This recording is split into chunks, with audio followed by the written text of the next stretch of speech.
元宵节、花莲花篮、邯郸文化节，因为武汉肺炎疫情，本来香港、中国拢有2间庙派差不多100个人要来参加，即马无都入境，形成临时冻点。另外，配合元宵节的客居活动闹热气气，有传闻讲今年业绩比往年较好3成。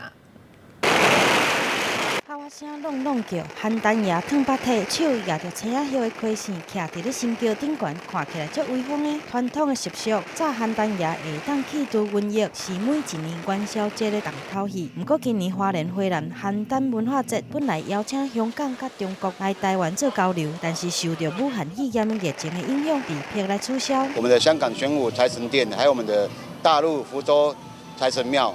原本预计他们就各50人要莅临我们花莲来共襄盛举，但是因为这一次的武汉的疫情呢，陆方方面呢有管制，所以他们临时没有办法来这次来共襄盛举。看袂到香港甲台湾邯郸爷来拼场，香港嘛伫咧面册顶悬铺文，讲啥物拢准备好啊，就是要来台湾体验。但是因为疫情无法度来到台湾，看得出来真危险。除了50个香港人，还有50名中国福州供庙的人，行程嘛来划停。另外一边庆元宵、平湖、望金龟、求福气的活动，拄到肺炎来闹场，但是欢乐的气氛无受到影响。